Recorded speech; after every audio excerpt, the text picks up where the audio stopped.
All right, time is now 5:30 in the September 13th meeting of County Council. Call to order. Begin with an invocation by Councilman Bracken, followed by the pledge of allegiance. All those that are able to stand. Let's pray. Dear Heavenly Father, we thank you for this night.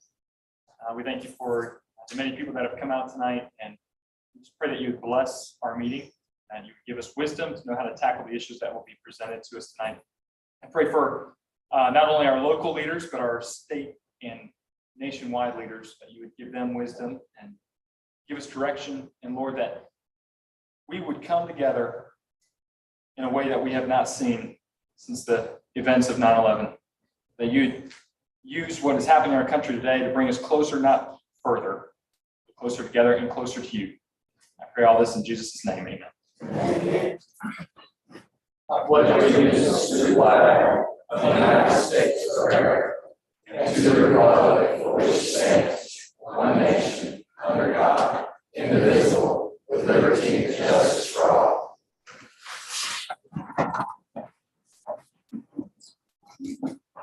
All right, thank you all for joining us this evening. Our agenda, first up is approval of the agenda. Mr. Chairman, Yes, sir. I would like to add something to the agenda tonight.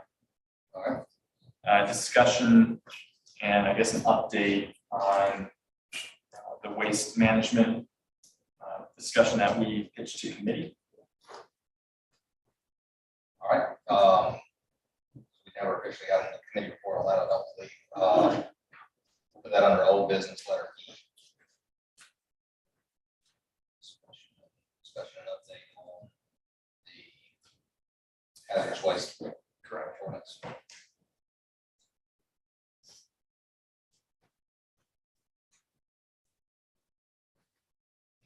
All right. We do have. Are there any other additions from the council for completions? I have one for number 11, executive session, employment matter, human resources.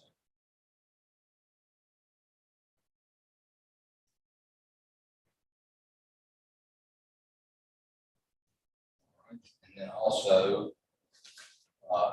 one item, there are several folks here this evening about new business letter C, the closure of Cedar Brook Church Road. We are going to move that to right after the approval of the minutes. I think that will alleviate some stress and heartache for several people. So we'll move 9C up under 5.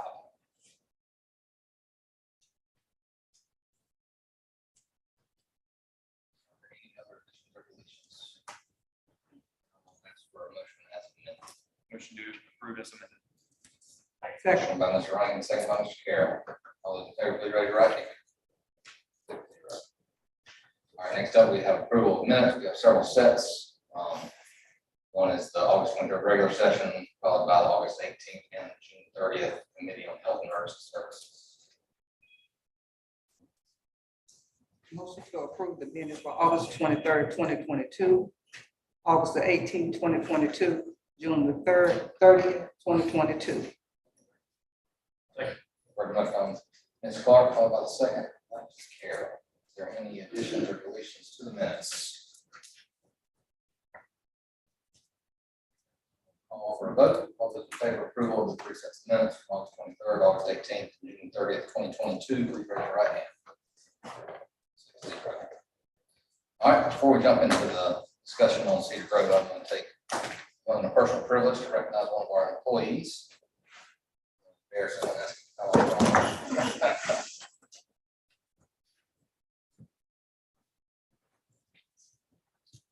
all right, several of y'all know Mr. Bolton. Mr. Bolton is our Director of Human Resources. He's been with us since 2020, has done an outstanding job doing so. And reluctantly, we accept his letter of retirement. In case he's able to retire and go on to good and greater things and enjoy himself. And I hope when I'm his age, I'll be able to do the same. But congratulations on your retirement. Thank you. County government, I will read you the resolution we have before us. On behalf of Lawrence County Council, it is with deep pride that we, the Lawrence County Council, do hereby recognize with extreme honor Casey Bolton on his retirement as the Lawrence County Director of Human Resources, starting his professional career in emergency medical services in 1989, while maintaining a paramedic certification for 30 years, seamlessly transitioning in 2005 to exemplary devotion to numerous roles within human resources. For tireless efforts put into Lawrence County and his years of service, we congratulate you, Casey Bolton, with much honor on this date, September 13th, 2022. I do want to make note of a few of your accomplishments. However, when I was 1 year old in 1989, you became a EMS services volunteer at Belton. Later, you of course received your paramedic certification. But in 1996, after moving from volunteer to an organized paid EMS service, you became the director, which is a proud accomplishment. Served vice chair of Anderson County EMS Commission. Worked in Greenville. You were human resources manager for Greenville County EMS for 7 years before coming to Lawrence County in 2020. And then in your community, I believe you're current board member of the Upstate EMS Council, active member at Belton Presbyterian, and you former member of the Belton Center for Arts and former chairman of Belton Area Museum Association. So in addition to serving the public as a paid government employee, you've also volunteered your time over the years and continue to do so. And for that, we're proud of. I appreciate your service and all you've done for the county. You've brought us a long way just in 2 years, and we hope we continue to build off of the things that you have done. So for that, I thank you very much. I got one more thing for you. Okay. There's your resolution, which we'll approve. Thank you. Second.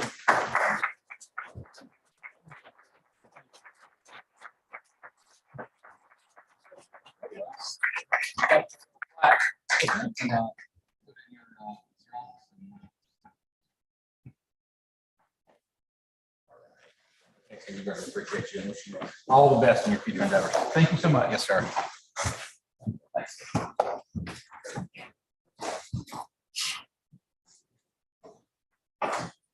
Just to make it officially official, well, make the motion to approve the resolution as read.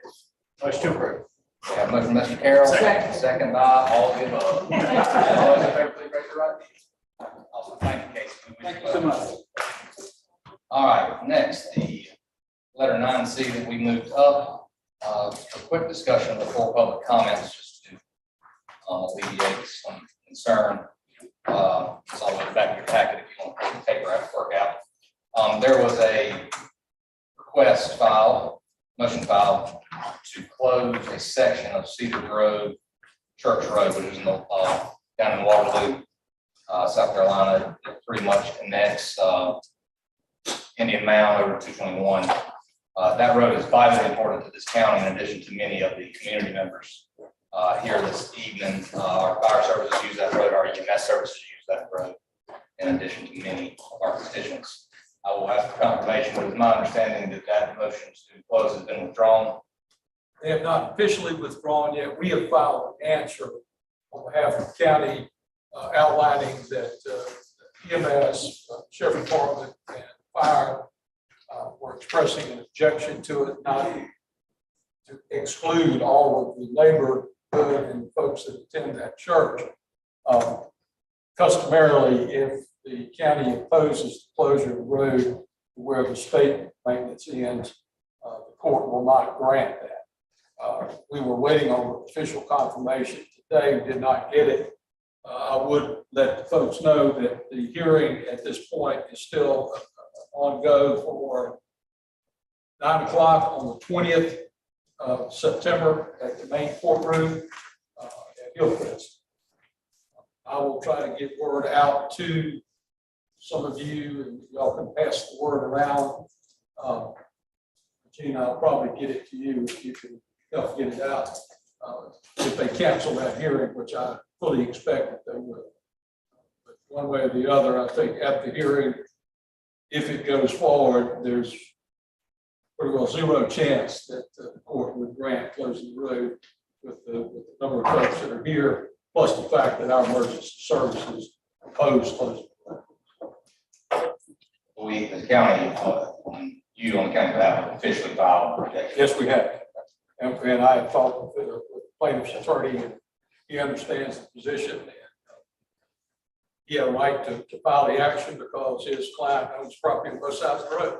But he understands the position of the county and has indicated to me that they probably withdraw it. So as soon as I know, I will pass that word on. If not, hope to see the same group of people at 9 o'clock on the 20th of September. Are there any questions or comments from council on this particular item? Well, I'll just say I appreciate those of you, several of you in the room tonight that reached out to me and allowed us to get ahead of this instead of waiting until the last minute. We were able to work with the county attorney and our emergency services to ensure that we could remedy this issue. So with that being said, I did want to have those comments and that discussion prior to public comments so that y'all were aware of where we stood and where we were. So we will jump into public comments now. First up is Susan Stewart.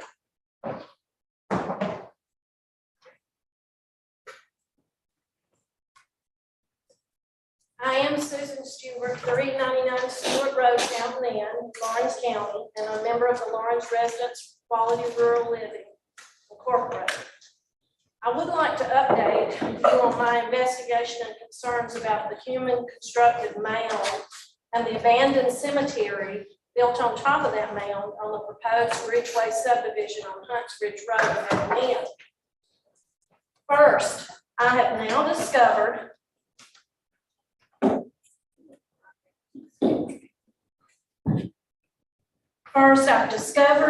that who is actually buried in the cemetery.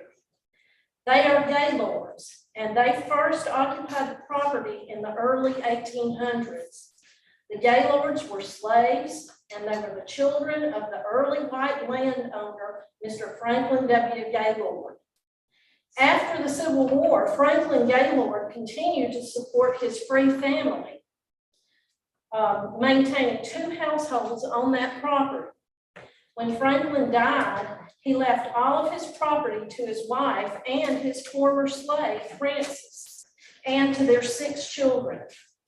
This included a 1/3 joint share in a sawmill on Durbin Creek that was jointly owned with his 2 white neighbors, including my great-grandfather, James Preston Stewart.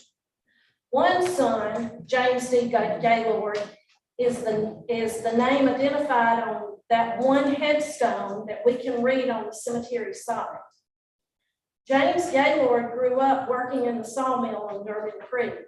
He was married to Queenie Barksdale from the Graycourt, Barksdale area. James was quite an interesting Reconstruction era story. He and 12 other young Black men registered to vote in South Carolina in the 1870s as members of the Republican Party. They were followed by a gang of white men from the community and threatened with trying to vote in Lawrence County. Some of the same men even showed up at the sawmill and threatened James again. My grandfather and his other partner protected James and asked him not to come to the sawmill until after the election calmed down. He also appeared before the South Carolina Senate and testified in 1877 about his efforts to vote, and he bravely named those who tried to stop him. James and several of his children are buried in the Gaylord Slave Cemetery. They probably died of tuberculosis or typhoid, which was a local rumor. But according to death records and local stories, it could be one or the other. I'll continue to research this family story as it's critical to our history of Lawrence County. And I plan to share it with the Lawrence County Museum, our public library, and other interested parties. With that being said, I have located the descendants of James D. Gaylord. They've asked to have the contact information for the property owner or developer so that they might be involved in the plans for the cemetery, particularly if it's to be relocated and how it will be protected. Regarding the evidence of the indigenous people on this property and the rumored Indian mound, the Piedmont American Indian Association and the Lower Eastern Cherokee Nation of South Carolina also have an interest in this property, and and in the required federal investigation of the site, and it is a mandatory investigation. Vice Chief Dexter Sharp has notified the South Carolina Committee of Minority Affairs about the mound and about the abandoned Gaylord Cemetery. The local Cherokee band will also want that owner's contact information. The Gaylords and the Breakport Cherokee band will be requesting that these areas be handled properly according to South Carolina cemetery law and federal Native American law. As I was unable to attend the last committee of the whole workshop on the proposed subdivision ordinance number 926, I would like to briefly offer a few considerations as a follow-up to my last email to each of you. I want to emphasize that while the subdivision ordinance number 926 is being prepared and revised, specific reference to the South Carolina cemetery and federal Indian law should be a part of that ordinance as a strong reminder to developers and to property owners regarding legal responsibilities. Regarding the granting of variances, I would recommend that the language for granting variances and appealing variance decisions be included in this specific ordinance, including guidelines for requesting variances and appeals, and that when citing South Carolina law, that it not be laws specific to zoned communities, but that anything that's cited be specific to legal references to our own situation without zoning. If we want to avoid unnecessary future safety and road costs to Lawrence County taxpayers, I ask that developers be directed to and adhere to South Carolina DOT standards in the Access and Roadside Management Standards, or the ARMS manual. Greenville County residents are currently experiencing these same issues of safety and traffic control, particularly now in the Five Forks area, and it's going to cost the taxpayers quite a bit of money because Greenville County did not push the guidelines in the South Carolina ARMS manual. All could have been avoided had standards been emphasized and reviewed. Finally, I implore you to have an independent legal review of the proposed ordinance by someone with expertise in this area before you vote to approve this very significant legal document for our county. Possible flaws in the document and potential litigation can be avoided, and additional costs to the taxpayers of Lawrence County can be avoided if the document is carefully vetted and not rushed through with the approval process. Thank you for your time and attention, and as always, let's save our farmland. Thank you. Thank you. Sherry Abrams.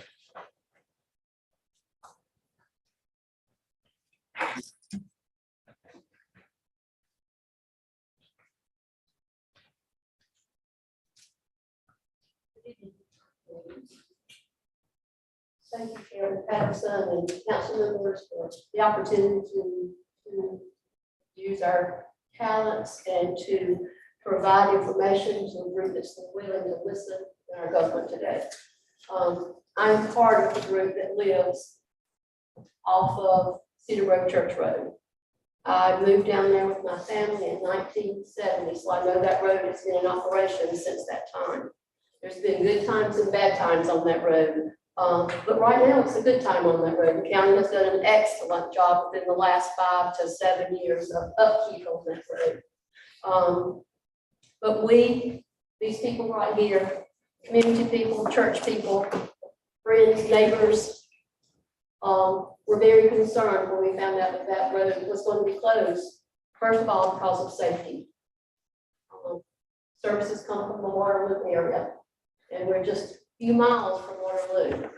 If EMS, fire department, sheriff's department, if they don't have access to get through that road to get up to Cedar Grove Church Road on the northern end, they have to go north on 221, cross the railroad track at Cold Point, take a left onto Indian Mound, come down and take a right on Cedar Grove Church Road, which is twice as long.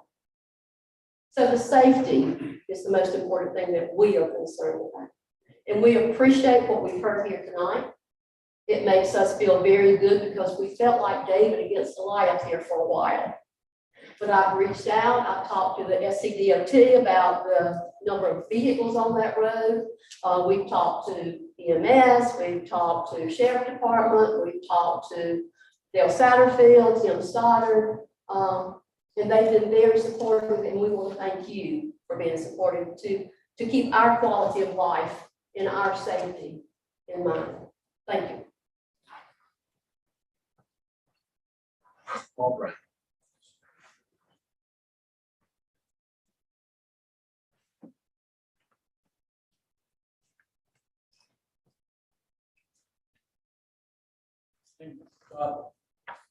My name's Paul Brown. I live on Cedar Grove Church Road. We've been there 6, 7 years now. Pretty much this acreage covered all of it. You know, we would end up with only one way in and out. If there's any trouble up on Indian Mound, we're not going to get out. That could be tragic. Insurance costs probably will go up. I think the real thing is, I mean, we live there. We live there every day. And the Culbertsons don't. They live in North Carolina. And it just doesn't seem appropriate to close a road that we use all the time. Because I think one of the issues was trash. And if you closed every road that has trash, you'd close the state of South Carolina. Most of the country, because that's just how it is in this country. So we obviously don't want it closed. I think in terms of the extra travel time, the travel from the Waterloo Fire Department to the church is 3.1 miles. If they have to go up and around, it's 6.6 miles. If they come out of the Stagecoach fire station, I believe it's 4.5 miles or some number like that. And down where Miss Abrams lives, it's even further because she's farther down on this. So we obviously would hope that you would allow the road to be closed. Thank you. Thank you, sir. Beverly Griffin.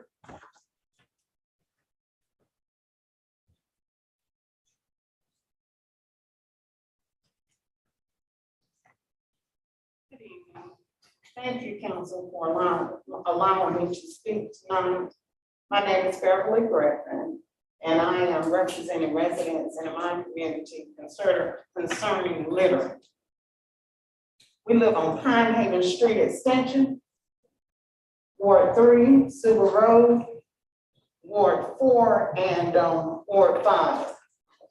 We're experiencing heavy litter on Pine Haven Street Extension below the Chateau's apartments. It seems that whoever is littering is dumping their personal trash in front of the residents' home on either side of the road at 582 Pine Haven Extension. Numerous times the residents, and these are senior citizens out there on the road where traffic is really heavy, trying to remove the trash because they don't want their yard trashed. The litter includes food, include food, plates, beer cans, beer bottles, beer casings, household items, and some very personal. Some of these items are being dumped in the yards of residents also on Super Road. I live at 218 Super Road. And there have been other residents on Super Road right at the entrance where they get their yards cut. And it seems like then here they come. Also on Pine Haven Street Extension, on down beyond where the bridge, the overpass is, heavy trash is being dumped there. It's just very, very nasty. And we're seeking help for this problem that is continuing. And we're hoping that we can get maybe some police patrol going on morning, noon, and night, cameras, because we'd like to find out who's doing it so we can stop them. We really do need help. So thank you so much. I just want to make one comment real fast. So that is in the city limits. Yes, it is. I will want to tackle it countywide for sure. But I'll have to talk with the city manager tomorrow about using their police force to enforce that area. But from the county side, we start shortly thereafter. So your issues at the overpass and beyond, we would be able to potentially put up some enforcement measures there, as well as litter pickup in that area. But we'll work with the city. Thank you. And I would encourage you, and just as you've spoken to us, their next meeting, which should be next Tuesday. They meet their Tuesday at City Hall, which is right there in the corner. I'd encourage you also to speak your mind to them as well, so we can make it a joint effort to continue to clean up the community as a whole. Okay. What time is it? And only 5:30, so we do, I believe. Thank you. Yes, ma'am. Next up, Tony Brock.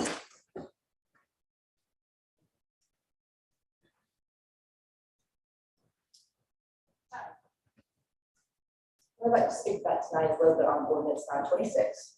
Just a small history. We moved to Lawrence County District 1 about 5 years ago. We hadn't been here very long, but we did that to get away from Simpsonville. We were lucky enough to find a corner lot, a few acres. We cleared the land back to pasture land, and we have livestock, a few cattle, chickens, things like that. We were surrounded by trees and natural vegetation up until about last year when they started clearing. The current plan for the land behind and beside us, the 344 acres, is to develop it into over 900 single-family homes and over 100 townhomes. My calculations, that's about 1,400 single families in approximately a 1 mile radius. And I know that was the older ordinance. That's about 2,800 cars through what I think are 2 impacting intersections from that area. With ordinance 926, my calculations, those 344 acres would be considered open space. If you take 40% of those for open space, that's about 138 acres, leaving about 206 to develop. Take some roads and buffers out of that, so you got about 200 acres to develop. About a little over 8 million square feet. The ordinance has a 10,890 square foot minimum lot size. That's about 800 homes, considerably better than about 1,400. But if you take those same 200 acres in this ordinance, I think it says that you can have multifamily dwellings, 1 acre. It could be up to 6 units per acre. That's about 1,200 single families. So we're about the same ballpark we're at right now. So you have 1,600 to 2,400 more cars through a couple of intersections. And that's like a traffic jam on 85 to me than a county stop sign. It just, I guess it was more about understanding the amount of traffic that we would be having. Hopefully I'm wrong on these calculations. If I am, hopefully you can correct me. But my notes on the ordinances are, the opening statement has to repeal and replace ordinance 910 regulating the planning, design, and construction of residential subdivisions in Lawrence County. This ordinance, though, includes commercial and industrial. So I don't know if that statement needs to be clarified. In the definitions, you have multifamily dwelling and townhouse.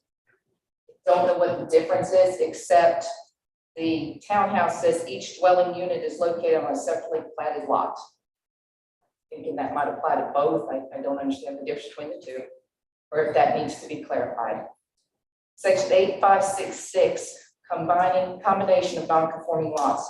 Where two or more lots of record are non-conforming with regard to minimum lot sizes or dimensional requirements, both lots may be combined in whole or part, even if one of the newly formed lots does not meet the current area dimension requirements, provided the resultant lot reduces the degree of non-conformity of the initial lots. So does this mean that you can still have a non-conforming lot? I'm not sure about that, what that We have a statement. reference on that page number. Yes, 8-566 is a section. I think it's page 14, but I'm not sure. See more, do you want to wait or continue? All right. Okay. Section 8-571, Planning Commission review. The designated official may, at their discretion, require the subdivider to submit the plat of a minor subdivision to the Planning Commission for their review and approval, regardless of whether the subdivision meets the standards set forth within this ordinance. I know it's talking about minor, but should the Planning Commission be required to review and approve all plots that are non-conforming? Okay. And the buffers, appendix B. We have in the table, it says a single family medium density, which is 4 to 8 dwelling units per acre.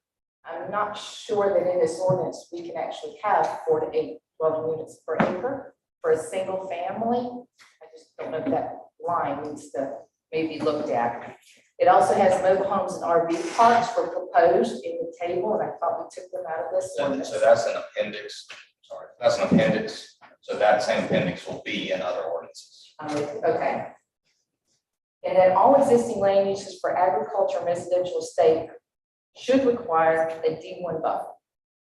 We are in agriculture, or we could be single residents. I'm not sure that the land we have would be considered, but a B buffer to me is not enough or a high enough buffer to 1,000 homes in our back and side yards. To me, if you're agricultural, you should have an 8-foot fence separating the subdivision that's going in. That would help reduce the noise pollution that can negatively affect the existing residential farm. We have a purpose statement. Maybe we should define a goal statement in this as well. I would hope that we could create a rural type growth in this county, which is not another city place. Thank you for your time. Oh, real quick, while you were still up there,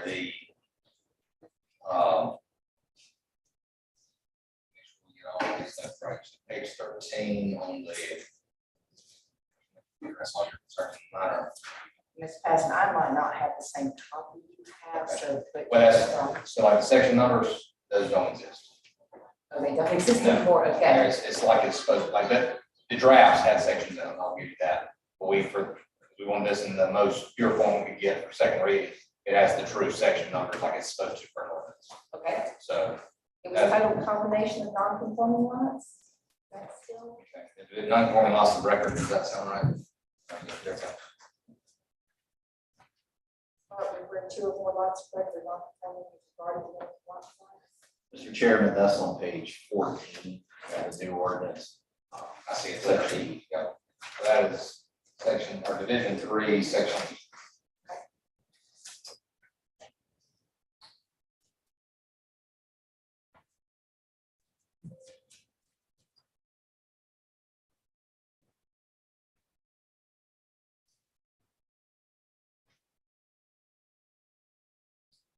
Please make a note of that to review the way I interpret. That is, you would take the 2 non-conforming lots and make a conforming lot out of it. Yeah, just leave that on the end. Confusing to me. That is definitely the intent, so staff will evaluate that. Okay.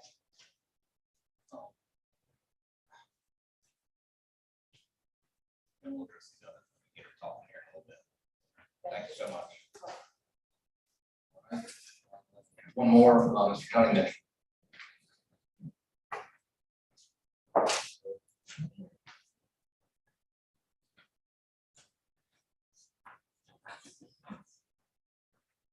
Good evening. As pastor of Cedar Grove Baptist Church on Cedar Grove Church Road, my main concern was, as the others state, that if something were to happen down in our area, rescue, police, whatever will come to try to help us, we need their help. You need any hindrance for anyone that's trying to get to us.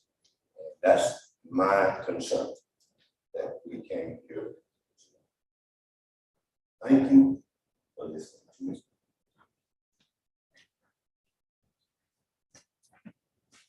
Thank you all for your comments. Next, we have an reports council. All right, there's nothing to old business. Are there any council submissions for county board commission committees? Right here, none. We will move on to public hearing on projects. I'll call on the county attorney. Thank you, Mr. Chairman. This is, the name of the company is Euro Pastry. As you can see, the third reading of the ordinance. And with the Development Corporation is here. Lance, you want to give us some highlights on that? Slid it on me. I didn't see you sit down. I was looking back here. She wanted to sit in the back.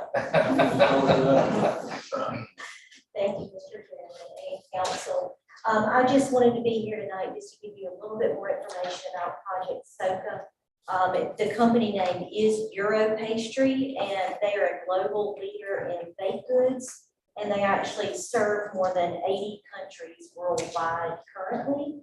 They do have some other locations within the United States, but they plan on acquiring the previous Muffin Man building that's located in Hunter Industrial Park. Their investment is $23 million, and it will create 155 new jobs. And the official press release from the state would be released tomorrow. Yes. And I'd be happy to answer any questions that you may have. Questions from council on Project SOCA now and Euro Pastry. Euro Pastry. I just want to say, as always, thank you for you and LCDC and all you do. Thank you for getting somebody back in that building so quickly. Yes, We yes, we're happy got to extremely say. lucky on the way that one unfolded, and we're able to fill it back quickly. And just for mention of note, that is also in the city of Lawrence. Not only is that very good for the county, it also benefits the folks here that live in the city of Lawrence. So we're excited. City resident, I'm extremely excited for that announcement. Thank you. Thank you so much. All right, this is a public hearing for third reading. The time is 6:07, so I will open the floor for public hearing. If anybody would like to speak on this particular ordinance, please step forward and state your name.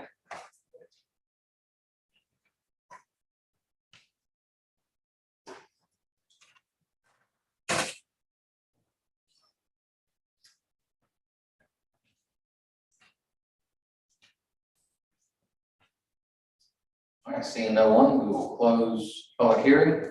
Now open the floor for a motion to approve on third and final reading ordinance 927, Euro Pastry. Mr. Chairman, I would make a motion to approve ordinance 927, Project SOCA. Second. I have a motion by Mr. Rankin, second by Ms. Clark. Is there any other discussion? And I'll call for a vote. All those in favor of third and final reading ordinance 927, please raise your right hand. 6-0. Congratulations. Give them our welcome. We look forward to them doing business here for a long time. All right. Next up, under old business is the subdivision ordinance. I'll open the floor for a motion. No discussion. Motion by Mr. Carroll to approve ordinance 926 on second reading. Second. Second by Mr. Ryan. Now to discussion. Is there any questions or discussion from council members? Or questions for staff?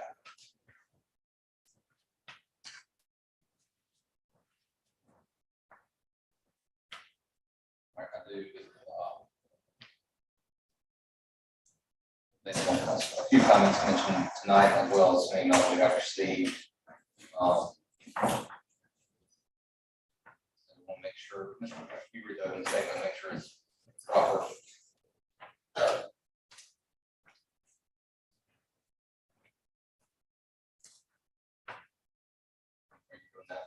Going down this.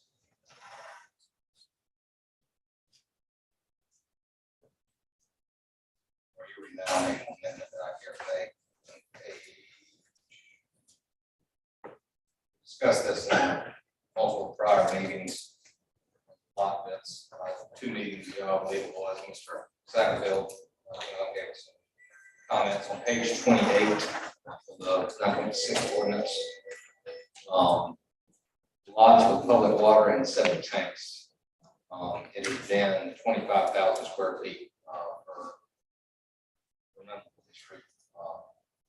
And we were having a discussion of how those were affected and the problem we've had with those, so on and so forth. And after discussion, we have 25,000 was not an issue before. We arbitrarily changed reforest during first reading, reforest an acre, which is 32,670 square feet. And I will now make a motion to amend ordinance 926 to move lots with public water and septic back to 25,000 square feet.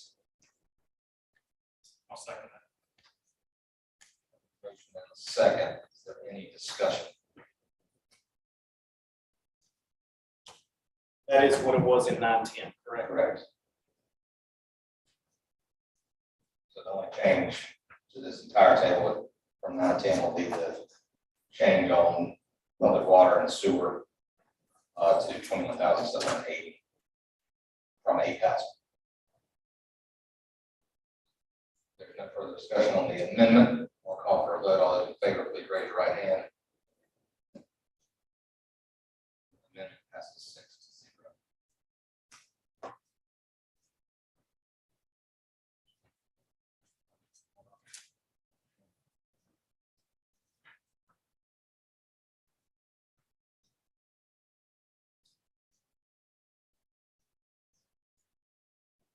One of the comments you heard mentioned tonight was the buffer on agricultural property. Is there any discussion on that?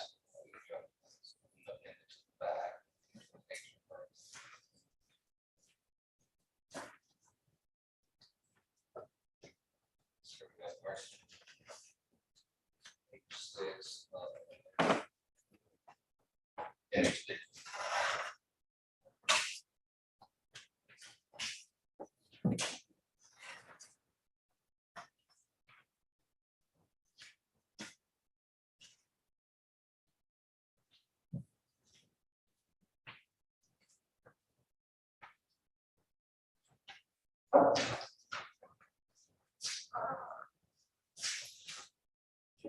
Mr. Administrator, we get a quick rundown on the different buffer types.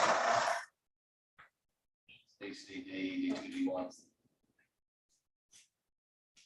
Going to refer to Ms. Warga to give you an explanation. Okay.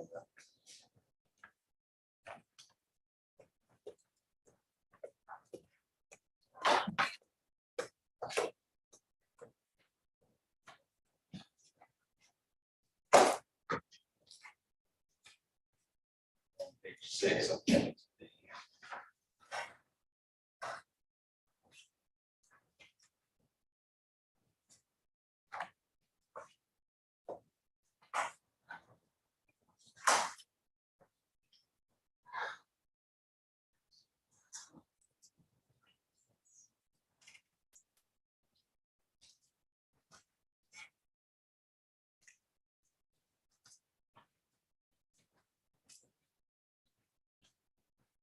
Quick question before we get into that. So these regulations are solely for a residential development, correct? This is not if I go and buy a house, I have to put the buffer around my property, correct? Correct. Okay. The text of buffers starts the illustrations of them. They begin on page 12. And I definitely, if you just, well, we'll make So A is obviously at least not a buffer, and then it gets worse, or not worse, it gets thicker. Sorry, that's not that term. I sincerely apologize. It gets thicker and wider as we go down the list. So D is thicker and wider. Correct, and then you have the D1 and D2, which are more screening. They include either an 8-foot fence or a wall or 6-foot wall.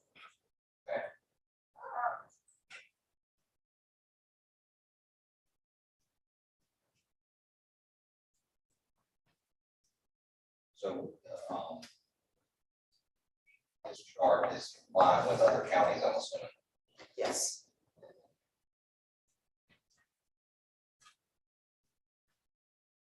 The issue that I heard was agricultural. Around medium density. Under medium density with 4 to 8 dwelling units per acre. That would be a state buffer. So that would be under 25% basically.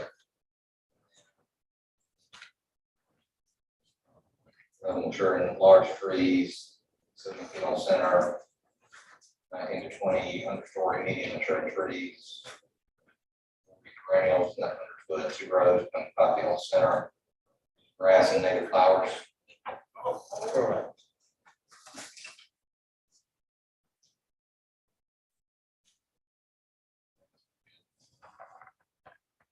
It's more than it seems. And then the question about the density on that, being single family, having 4 to 8 dwelling units per acre.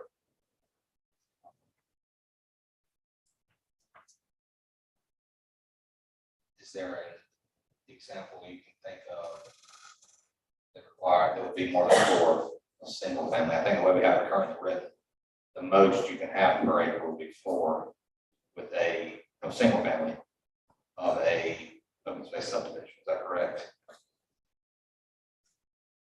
That's 4 acre.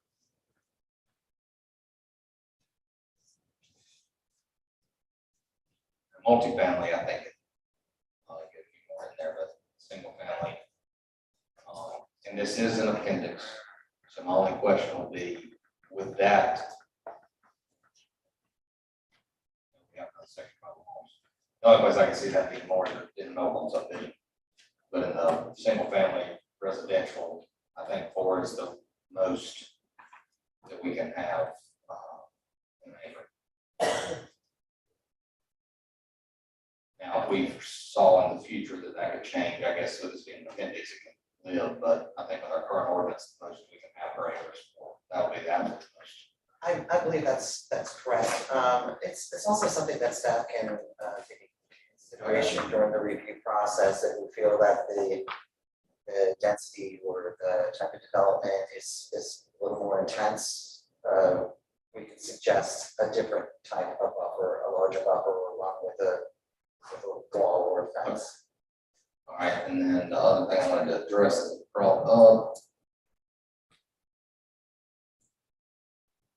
multifamily. The question of multifamily townhomes versus multifamily and the lots that we're asked about.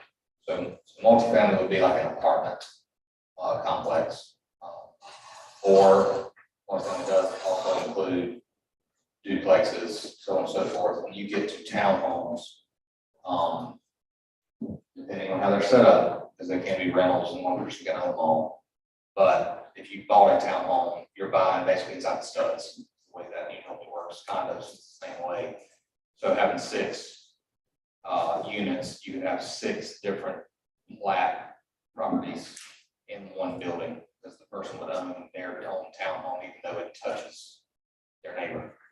So that would be kind of the difference, and the reason for the difference in verbiage of a multifamily having 6 lots in an acre. And that's how that happens when it's a conjoined building.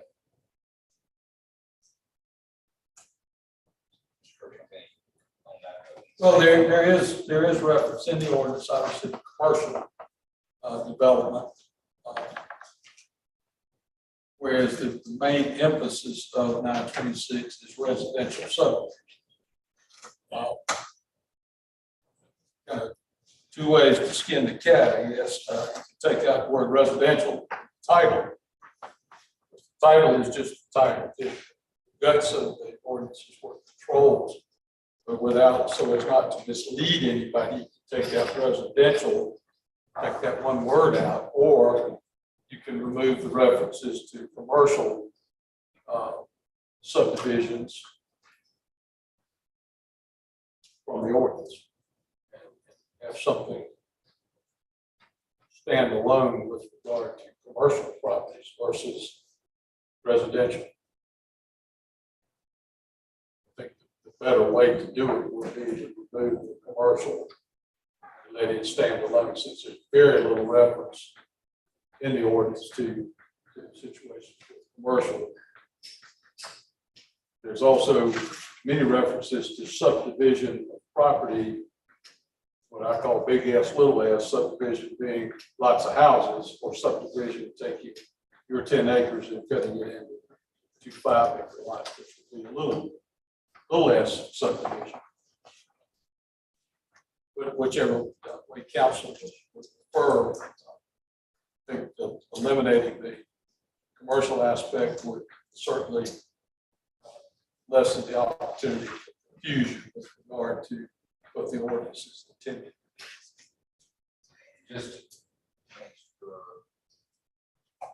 we'll take a look at that, 'cause I do believe most of the industrial and commercial references are in the appendices, not in the guts of the ordinance.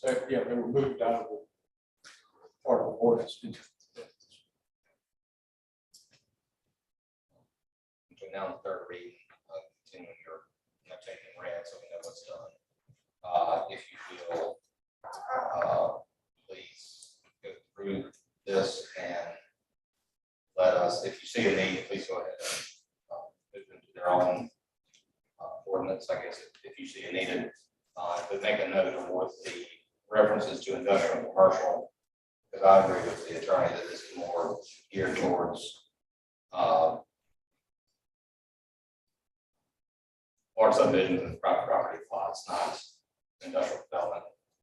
However, I think we're good to leave them in appendices, because appendices could be multiple, addressing multiple items, but if you'll just review one more time the actual 9.6 or references to industrial. There's also a different code standard for commercial type properties. So I agree that there's may not be many, we need to double check just to make sure. And for further explanation, those appendices are what the other appendices that are referenced by the ordinance. Appendices also apply to multiple other ordinances. And will apply to ones that we do in the future as well. So they are not solely in relation to 9.6, they are in relation to many. They're referenced by 9.6. There's also, I believe, the rest of Stewart, Division 9. Page 23. About the reference of state statute 629-800. Now there's also brought this to our attention that talks about the ability of the planning commission to grant a variance. Read that section, I will this evening, but I'm being told that that section references zoning and not planning and state statute. So I would ask between now and the next reading if staff will review that and either one may be proper section to reference or reference section where county council form of government has the ability to delegate that power to the planning commission, and we will evolve because that's the intent of the council.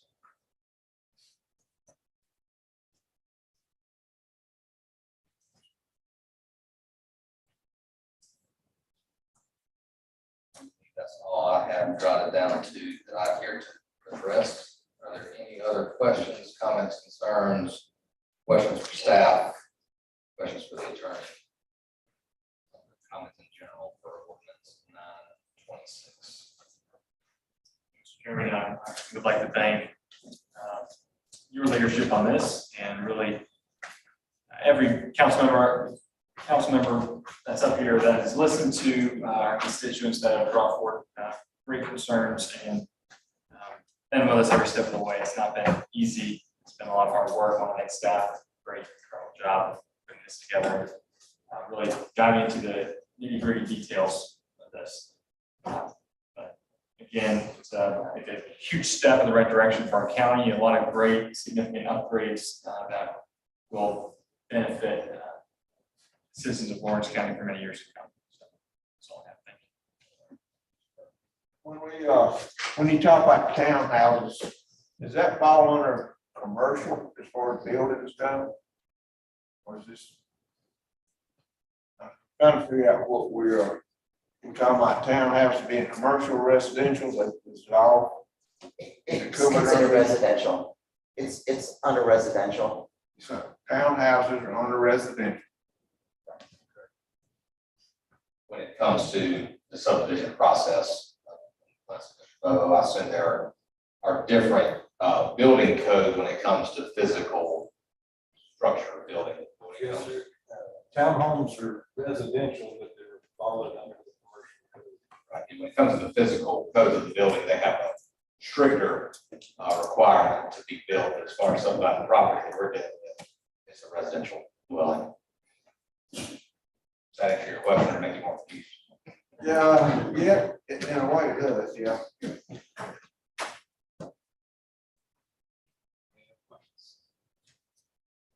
I'll also echo Ms. Rankin's comments on for staff that have put tons of time into this ordinance, long hours, after hours, weekends, all the above, and continue to do so. And as a reminder to the public, we will have a dedicated comment just for this ordinance at the next meeting. And then we will have third and final reading is scheduled for the first meeting in October. The 11th, October the 11th, here in these chambers. All right. So we've had lots of discussion, but we do have a motion on the floor that has been amended. So now we will take a vote on the original motion. All those in favor of approving the second reading of 926 as amended, please raise your right hand. 6-0. All right. Next, we will thank you, Ms. Walker. Thank you. Next is one of our added items. I'll call Mr. Rankin. Thank you, Mr. Chairman, members of the council. We had our Committee on Health and Emergency Services meet on August 18th last month to discuss the concerns of waste management and the potential struggles that we could face as a county if we don't take proactive measures, specifically addressing the situation that happened in Clinton late last year where we had the wastewater facility wanted to locate there, and it caused a lot of disruption for the local citizens of the area. And then just, hearing of another potential facility located in my district kind of just opened up the discussion for us to figure out what we need to do as a county to protect Lawrence County from becoming a dumping ground. And since we don't have zoning at the moment, we are susceptible, and we need to make sure that we are protecting our farmland, protecting just the common everyday citizen that's here. And we met and we had some great discussion. So I want to open up the floor to any of the other council members here that were either at the meeting or that actually sit on the committee. Comments from the council. I have a question. I was not in attendance at your committee meeting. This ordinance that y'all discussed, are y'all gearing it mainly towards hazardous waste, or is this waste in general? I know I read something about recycling. What's the, I guess my question is, what's the main focus and drive for what's the main focus? Well, the issue with Clinton and the wastewater facility, that doesn't actually fall under hazardous waste. So that's where we're still trying to figure out what we need to do, because that situation is very peculiar in the sense that they were permitted under non-hazardous material disposal. And so we can move forward with some form of hazardous waste ordinance but it wouldn't actually include that plan in Clinton. So it would be, wouldn't do anything. So we are trying to figure out what we need to do outside of that. Well, definitely, obviously, I think a hazardous waste requirement is a necessity. Recognizing that they've been the rules on what a hazardous waste is, apparently, I would be willing to entertain a full encompassing ordinance. I would just ask we be very cautious, one, of our existing ordinance. It has been debated in court even over the years, and there are certain parts of that ordinance that are set, that I don't care if you guys vote for this county. And then also, I saw a reference to municipal collections. I just want to be very cognizant of our neighbors in Clinton that still collect their own waste, and we don't put them out of business or cause them undue hardship by trying to do the thing. I don't want there to be any, look at the unintended consequences of anything they do to our municipalities, or work with them, not against them. All of them. Absolutely. And, I've done, I know county attorney's done some research, staff as well, some of the other council members here too. I've burned up the phones a good bit and got in touch with an environmental attorney who actually specializes in these types of situations. His name is Eugene McCall. His law firm is called McCall Environmental. He's out of Greenville. He's helped Anderson County with an issue. He's helped some other local municipalities with concerns as well. He is eager and engaged to help Lawrence County with this, and with his expertise in this type of field and discussion. I would like to make a motion, Mr. Chairman, authorizing our county administrator to reach out to Attorney Eugene McCall of McCall Environmental on directives for drafting an ordinance addressing our concerns in regards to waste management and hazardous waste management in Lawrence County as a whole, with a project cap on this project of $7,500. And I would like the funding for this project to be taken out of Fund 156, which is our special projects fund. Mr. Chair. We got a motion on the table. Just a second. Second. All right. We have a motion, Mr. Rankin, and a second by Mr. Yachts. I'll bring us to the county administrator. Thank you, Mr. Chair. I think staff, respectfully, we need clear direction on what we want to engage this attorney over. So what is the scope of, if we say formal ordinance, what is in that ordinance? What would you like to see in that ordinance? I think it's sort of premature, in my personal opinion, to engage an attorney without clear directive as to what our end goal is and what you want in said ordinance. So if we're seeking advice on what to be in that ordinance, that would be one thing, but to form an ordinance, that's a shot in the dark at this point, coming from a staff perspective. I can't get clear guidance as to what we expect. Mr. Higgs, I would like to, in response to that, I think it would be appropriate that the chairman of the Emergency and Health Services Committee and myself sit down with you and the other member of the committee, Diane Anderson, who's not here tonight, and present that structure for what we want to include in the ordinance. And I think that will help with this. But I think a meeting before we reach out to him would be appropriate. Does that make more sense to you? Something we could do if we met as a committee again, got a framework, exactly what we wanted, and presented that to you so you were clear. Absolutely, because the situation in Clinton was during my tenure as employee in Clinton. That was an evaporation facility, so that wasn't a waste facility. That was a processing facility that took materials and evaporated them to a gaseous form. So we need to figure out the scope of what we want included in that, and then the spirit of what's behind that ordinance, and then the direction of what's included in the ordinance. So coming from that subcommittee, clear directive would be able, it's just like engaging in professional services for an engineer. Well, I want buildings fixed, but I got to tell him what buildings, what the budget is, and what we want to accomplish. So coming out of that conversation, like you suggested, that'll give me clear direction to engage an attorney under what scope.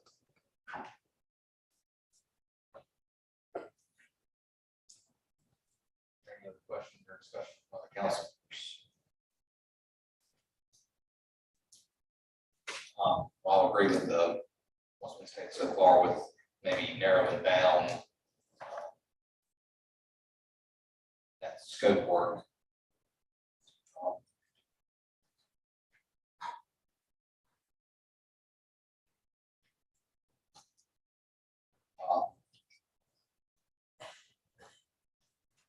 Timeline wise,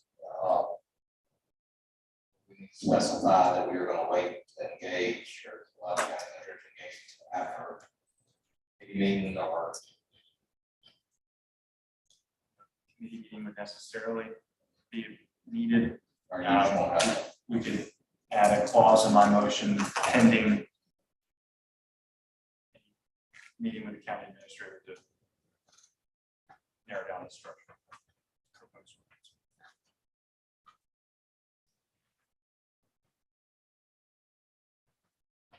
Would be appropriate to bring the scope back to council before we did that. I think that'd be necessary. We want to move on this as quickly as we can, with care and making sure that's done appropriately. But as far as from what I've been told, the company that still owns the land to that proposed site for the evaporation facility could move forward with the permitting process today if they wanted to. So we do want to jump on it. In all due respect, what's being communicated, whenever I seek council advice to engage in professional services, I deliver a scope of what's covered, what the intent of it is, and the costs associated with it. You can authorize me today to move forward with the professional services agreement, but I can't tell you how much it'd be or what it's going to cover. It would give me a better feeling if I were able to come deliver to this council a formal request to engage in the professional services agreement, what that scope is and how much it's going to cost. And now, if you want to engage in a professional service agreement at an hourly rate, we can do that, but there might be overages, things like that. So again, I just want to give full disclaimer, whenever I bring a professional services agreement to this body, I like to have it shored up as far as what it's going to be, what the intent is, and how much it's going to cost. I'm comfortable with the authorization because I believe, and I'm asking to leave it here in a second. Although we have a not to exceed, we often do X, Y, Z, or do not exceed X amount of dollars. That I'm not bothered with at all. I agree that we want to make best use of our time, and our dollars. I just want to make sure we have something a little more solid to go with. So I guess what I would ask is that council members that have concerns in this area, or if you don't just have comments, please express those to the county administrator. No, I'm just asking you not reach out until you have a comfortable. As a side note, along with that, we'll have our conversation. If I may make a suggestion, if any other council member has any comments on the matter, get them to me by a specific date. So that way, if the cutoff date, then I can go forward and speak to the attorney, but that would be up to you. And I understand your concerns about a professional services agreement. I've been in contact with the firm already, and they've already agreed that they would not exceed the $75 cap, so there wouldn't be that issue to worry about.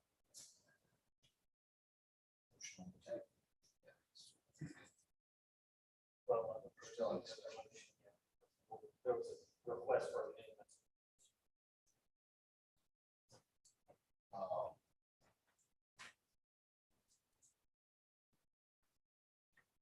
Appreciate your motion, Mr. Wright. Yes. So I'd like to make a motion authorizing our county administrator to reach out to Attorney Eugene McCall of McCall Environmental, pending a meeting with any council member concerning the directives for drafting an ordinance addressing our concerns in regards to waste management and hazardous waste management in Morris County with a project cap of $7,500. And I'd also like to add that the funding for this project, I'd like it to be taken from Fund 156. Motion My only request would be that council is given until close of business on Monday, the 19th, to submit concerns to the administrator before he engages anyone. That's okay. Okay. All right, we can agree to that. Date to submit questions or concerns. Is there any other discussion on this matter? All right, here none, I'll call for the vote. All those in favor? Motion to allow the county administrator to engage environmental attorney for a waste management / hazardous waste ordinance not to exceed $7,500, funds coming from Fund 156. Favor, please raise your right hand. 6-0. Thank you, Mr. Chairman.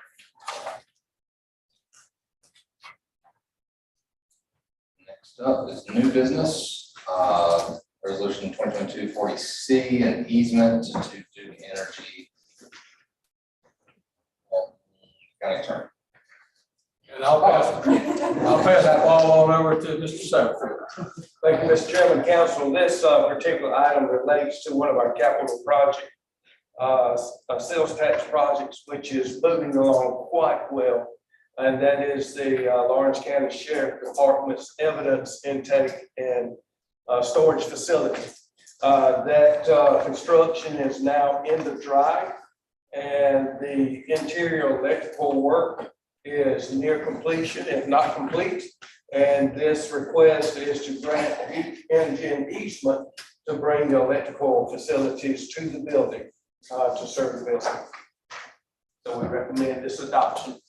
All right, you've heard the recommendation by the public director. Is there a motion to approve resolution 2022-40C granting Duke Energy an easement? Motion to approve. Motion by Ms. Clark. Second by Mr. Carroll. Is there any other discussion or questions? Thank you and your staff for working hard on that project and bringing it to fruition. I'm glad to see it in the drive. It went up fast, which is good, and I look forward to seeing that building completed. All right, all those in favor of 2022-40C, please raise your right hand. 2-0. Congratulations. Next up, we have resolution 2022-41C, which is a memorandum of agreement, for the detention of juveniles. I'll call the county attorney. Thank you, Mr. Chairman. This is pretty much an annual or maybe every 2 or 3 years. This comes up. We do not house at the detention center. We do not house juveniles. So what we have to do is basically enter into agreement with the juvenile detention center through the state at a predetermined rate, which you see, I think it's on the second or third page of the agreement. It outlines who is eligible to participate, which would be basically 16 years old and unless they're charged as adults in a crime. This is on behalf of the Sheriff's Department and the Detention Center to enter into this agreement to allow Mr. Diggs to sign as county administrator. So for the sheriff to acknowledge pretty much an end. They changed the price. If you don't mind, and this, I apologize, do you have any idea what we pay annually for this service? It's not a lot because most of the juveniles are not detained in the sense they may be given home detention or ankle bracelets or sent back to the custody of a parent or guardian and not actually held. More serious crimes, obviously, they probably don't have, a handful of years. It's not a lot. Thank you. All right, we've heard the recommendation by the county attorney. Do I have a motion to approve resolution 2022-41C authorizing the county administrator to sign the contract for the agreement for detention of juveniles? Motion approved. Second by Mr. Carroll. Is there any discussion or questions? Hearing none, I'll call for vote. All those in favor, please raise your right hand. 6-0. All right, we moved 9C to the top. So that gets us to county council comments. I'll start on my right, Ms. Clark. I just want to congratulate Casey for your retirement. Wish you well in all of your endeavors as well, your journey. And and thank all of you for coming out, addressing your concerns and issues as well. It's good to see all of you coming out concerned about what's going on in Lawrence County. So thank you for coming out, and happy belated birthday to Mr. Rankins and Mr. Emmons as well. Also want to reiterate Ms. Clark's comments and thank Casey Bolton for all the work you've done for us the past couple of years. Been excellent to work with. Wishing you nothing but success as we move forward and great things. Also want to thank council for the action that we're going to take tonight as far as protecting Lawrence County. That is very near and dear to my heart. As Lawrence County is growing and developing, making sure that we're protecting the county from unwanted industry coming in here. And also want to thank Susan Stewart for bringing up some very intriguing history. I am a history buff, and I love hearing about stories like that actually happened right here that carry great significance. And I appreciate you highlighting that for us today.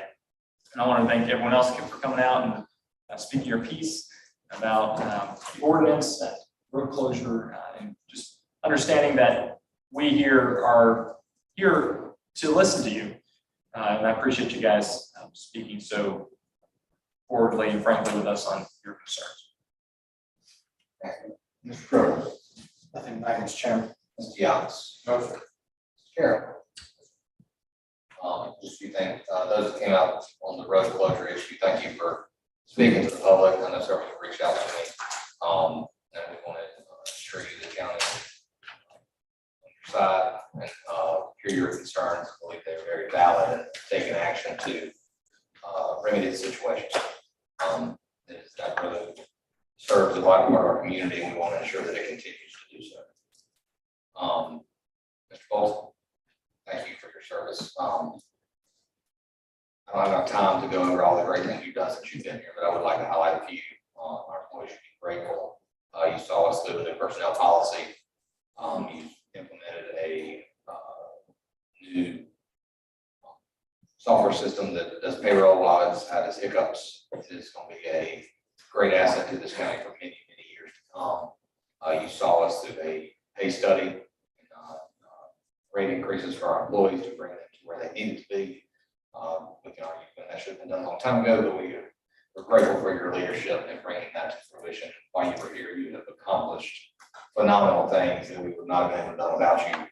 And for that, I personally thank you for bringing us to where we are today, and we'll continue to build off of your leadership, the things that you've done while you were here. I genuinely appreciate your service to this county. Thank you.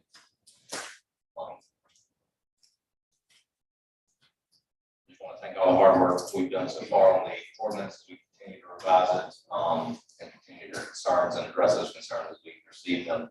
We have a little bit more work to do, but we will get to the finish line the best way we can and doing the best we can for Lawrence County to ensure that we are protecting those that live here and encouraging good growth for those who choose to come. So that's all I have for this evening. One more added agenda item, the executive session for an employment matter, human resources. Now that cat's out of the bag. So always do I have a motion to move into executive session for an employment matter related to HR. Motion by Mr. Carroll. Second. Second by Mr. Clark. All those in favor, please raise your right hand. 6-0. The time is 6:48. We'll reconvene in executive session at 6:55.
Howard Crown. Time is now 7:07. County Council concluded executive session. I'll call this meeting back to order. In open session, we met in executive sessions discussing employment matter related to HR. No action was taken in executive session. I'll now open the floor for any motions that may need to be made. Mr. Chairman, would I like to authorize our county administrator to engage services of Find Great People to move forward with our search for the next HR director. Second. We have a motion by Mr. Carroll and a second by Mr. Rankin. Is there any other discussion? Hearing none, I'll call for the vote. All those in favor, please raise your right hand. 6-0. One more quick comment. We will discuss this further at the next meeting. The courthouse is set to be worked on beginning second of October. While they will not be working directly on these chambers, they will be working on the exterior and will be surrounded completely by a construction fence. So our last meeting in this building will be October the 11th. Which will be first meeting of October. After that, we will be moving to the Bulk Drive complex, meeting in the training room for road registration.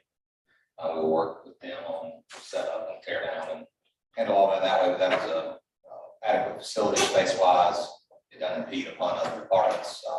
We've used courtrooms at the Hillcrest in the past, but when we do that, it takes extra sheriff security at the front. There's a court case that's run long, and we gotta wait on them to get done. Staff has to move furniture before the meeting, after the meeting.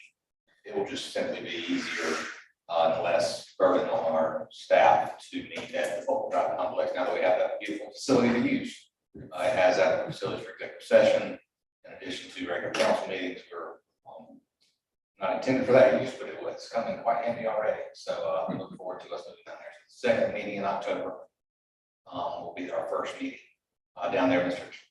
Crookshanks, and make sure any public hearings, third readings, publications reflect Bulk Drive after the October. Correct. All right, that being said, I'll call for a motion to adjourn. To adjourn. Second. All right, Dr. Ms. Clark, second by